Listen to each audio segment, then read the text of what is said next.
My wife doesn't respect me and humiliates me in front of my friends. Now she can't believe that I've reached the tipping point in our marriage and called the lawyers. My wife and I have been together for almost 20 years, and our bedroom has been on a slow but gradual decline for the last 15 years. We sat down and had the talk a few months ago, where we hashed out the details of trying to rekindle the spark we once had. One of the main things we both agreed upon was the need for date nights as well as other things. Things seem to improve, albeit only marginally. Again, I'm the one initiating things, and 90% of the time I get shot down. The usual excuses followed, i.e. too tired, not in the mood, the child is awake, he's 18 years old, not feeling very well, and my personal favorite, we can't, as you've got to be up for work early in the morning. Anyhow, we persisted with the date nights. Out of 9 that I organized over the last 2 months, my wife canceled 7 of them, often without notice. Some were even planned weeks in advance, when she'd breeze in after her work shift and announce she was going out with her friends. When I mentioned the date night we'd had planned, she claimed she'd simply forgotten, despite it being marked on the calendar on the fridge. Again, her idea. So on to this weekend. I've spent the last 2 weeks setting up a date night, so picture this: a whole weekend away, a suite in a 5-star hotel, dinner at a fancy Michelin star restaurant, tickets to the theater, even shopping for some fancy clothes. So I pick her up after work. I've packed some casual clothes for us both, toiletries, etc. I tell her I've got a surprise plan for her, and she immediately starts protesting, saying she has things to do. I've told her that everything had been taken off and she didn't have to worry. She raised the issue of clothing, but I informed her that I'd got it covered. She seemed to calm down at this point, and off we set, although the atmosphere in the car was cold, to say the least. Anyway, a few hours later we arrive at the hotel and check in. She seems to cheer up when she sees the suite we have. Saturday we headed out shopping ahead of our planned evening. Several hours later we return to the hotel to get ready for dinner. After a while she emerges from the bathroom. I can't put into words how amazing she looked, wearing a dark blue evening gown, matching lingerie, 4-inch heels, jewelry, hair, and makeup done perfectly. Let's just say my jaw was on the floor. When she saw me staring, she smiled at me and gave me a twirl, and she looked as stunning as the day we tied the knot. So the dinner went as well as it could, although there was very little conversation between us. We hailed a taxi and headed out to the theater. At least I got a thanks for this part. I'd also arranged for a pair of mutual friends to join us at the theater. So we took our seats and enjoyed the show. Just as the intermission started, I reached over and placed my hand over hers to ask her if she liked the show so far. To my surprise, she snatches her hand away from mine like she'd just been bitten by a poisonous snake. She looked me square in the eyes and proceeded to tell me that whatever I was thinking was going to happen tonight when we got back to the hotel, I could forget it. Her words almost dripping with disdain and venom, also loud enough so several people around us heard. Our friends didn't know where to look or what to say. My wife told me to shift because she needed to use the bathroom. At this point, something inside me just snapped and I got up, apologized to our friends, informing them I was leaving and I hoped they enjoyed the rest of the show. I'd received a text message from my friends just as I got back to our hotel room, informing me they'd told my wife that I'd left and that she just shrugged her shoulders. Still seething with mounting anger, I decided I was heading home.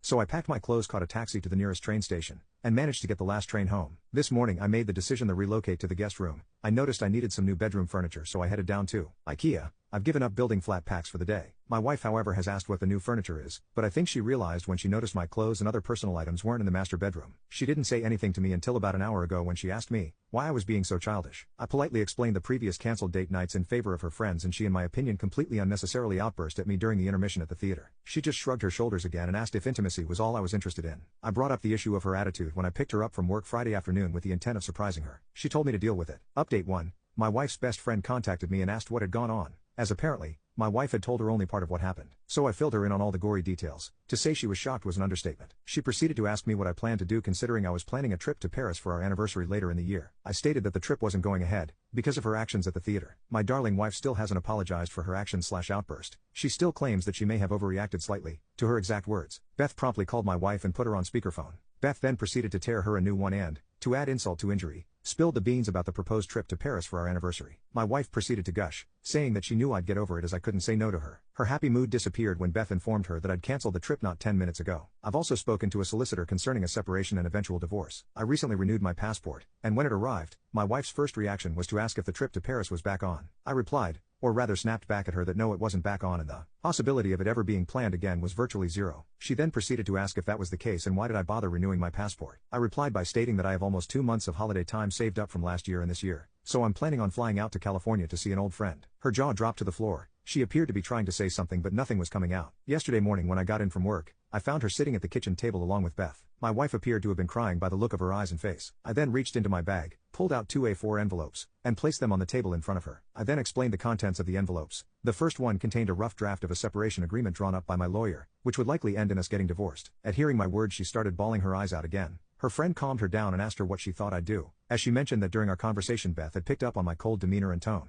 Beth also suggested that my wife had pushed me too far when she humiliated me in front of our friends after I went to the trouble of organizing everything, which, it turns out, by my wife's admission, was something she'd wish I surprised her with. After my wife calmed down, I proceeded to explain that the second envelope contained a list of marriage/personal counselors and instructions for her to choose one. She was then given the ultimatum to choose one of the envelopes, I would be leaving Sunday morning to catch my first flight to the US, and she got until the time I returned to make the decision, as I refused to be spoken to and treated like I was that night. Add in the fact that she didn't see, and I'm still not sure she does, that her reaction was uncalled for and way over the top. Before she could respond, I told her in no uncertain terms that if she started screaming at me, that the second option would be immediately removed from the equation. I'd also reiterated that if I found out she was seeing someone else whilst I was away, option 1 would be selected by default. Update 2. I'm finally back home. I received messages, voicemails, emails, and missed calls, mostly from my wife and a few from friends and family. It turns out the friends we were with that fateful weekend had informed my parents of what went on, along with a few other mutual friends who had inquired about my well-being, since I'd been pretty much radio silent since I left for my trip. The messages from my wife started with the usual empty platitudes, insincere apologies,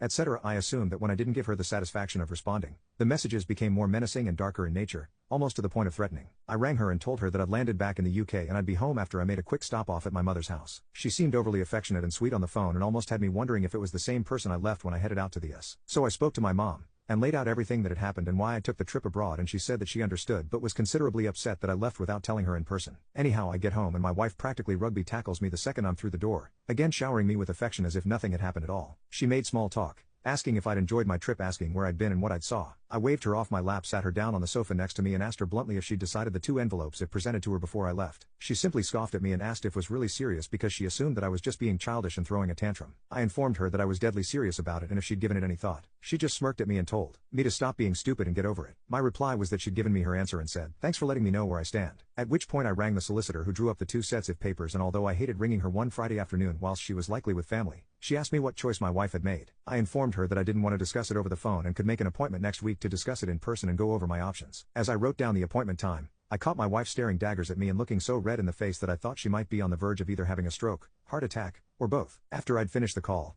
I turned to face her, and before she had time to say anything, I told her she'd made her choice and that I was serious about it. Later, I heard on the phone sobbing to her best friend about the situation, asking for help on how she could fix the situation. I couldn't hear the other half of the conversation, but from the sobs my wife was making, I could only assume that the advice wasn't what she wanted to hear.